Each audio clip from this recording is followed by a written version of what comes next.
John is an 18-year-old single man who is the oldest of 3 children. His parents are both healthy and active in their mid-50s.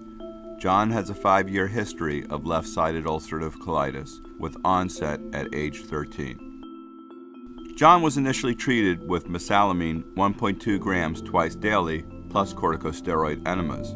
Once the symptoms stabilized, he discontinued the rectal therapy and has had only 1 major flare-up since that time, treated with a short course of steroids. That flare occurred following an extended trip for his high school basketball team when he ran out of medication.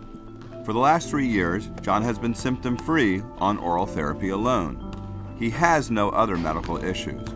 John is a standout student athlete, and he will soon start college on a partial athletic scholarship. So, John, this is our last visit before you go away to college. Are you excited? Have you had any symptoms, any changes in bowel habits? No, I've been fine for a long time now. I guess the medication is working for you. Do you understand that you need to take the mesalamine twice a day, every day? Yeah, I have so far. Any questions or concerns you want to ask me today? No, I'm feeling good. Good. Well, good luck at college. And call me if you have any problems. Okay.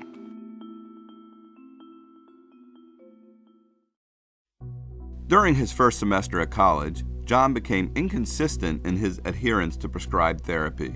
Social and academic commitments disrupted his accustomed routines. He joined the freshman basketball team in the middle of his first semester, which introduced travel and additional social pressures. At first, it was great. I made the freshman basketball team, which was a major goal. But there was so much going on that I started missing some doses once in a while. I also kind of got self-conscious about taking pills in front of the guys on the team. We were around each other a lot. At practices, traveling to games, you don't really get any time alone. Nothing happened when I missed the first few doses, so I figured maybe I didn't need it anymore and I just stopped altogether. About 2 weeks after John discontinued the mesalamine, he began to experience loose stools, urgency, and some bleeding. He started taking the mesalamine again. However, his symptoms persisted. He presented to campus health services, who referred him to a gastroenterologist in the community. Workup identified mild anemia and elevated C-reactive protein. Stool culture and C. difficile toxin were negative, and a flexible sigmoidoscopy performed in the office showed moderately active disease to 40 centimeters. John left school because of the persistent symptoms and presented to our office upon his return home. Transitioning from home and parental supervision to a college living situation can be particularly stressful from a physical, emotional, and psychological standpoint.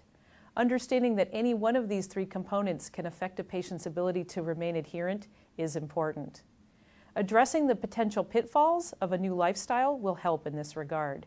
Here's the way I start that conversation, something that no one really thinks about. I know that this will be difficult for you with a new change in lifestyle.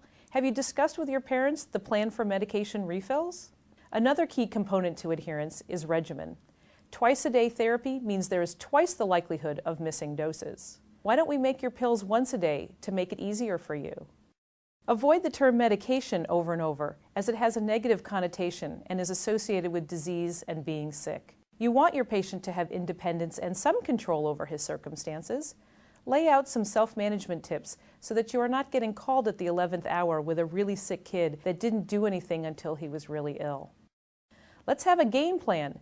Did you see how I used the sports analogy here? He is an athlete and may connect better with this term. If you start to have a flare, double your pills, and if not better in a week, then call me.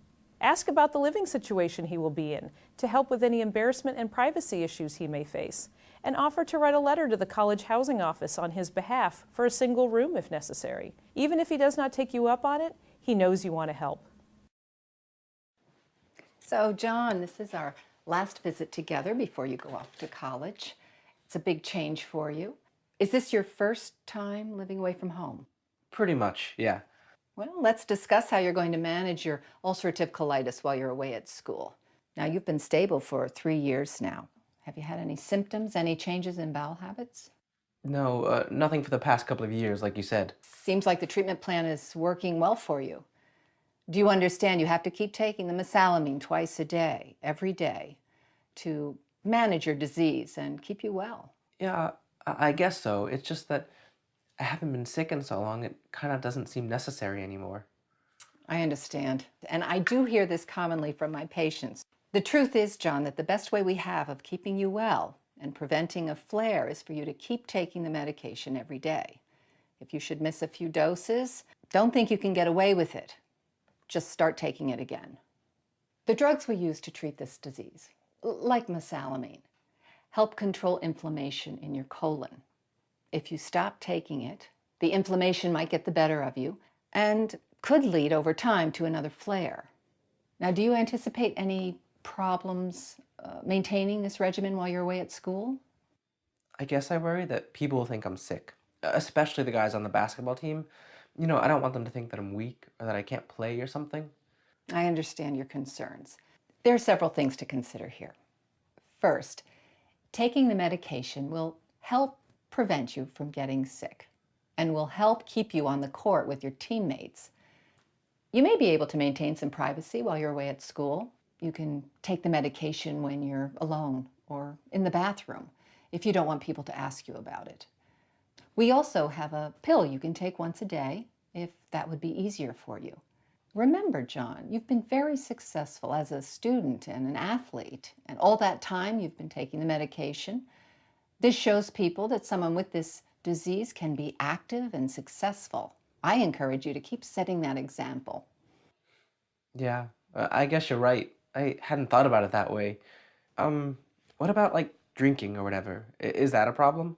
Well, you're not of legal age, so I don't encourage you to drink. But if you should drink, keep taking the medication. It does not interact with alcohol and will keep you well whether you drink or not. Any other questions or concerns? No, I don't think so. This was really helpful. Okay. Well, let's make an appointment now for when you come home for winter break. We can discuss any challenges or problems you may have had while you're away at school. If you do have any problems, I'll give you my card. It has my number on it. And you can call me or call the office, and someone here can help you. Okay, that's great. Well, listen, good luck at college. Thank you. Thank you so much. All right. Very good, John. Bye now.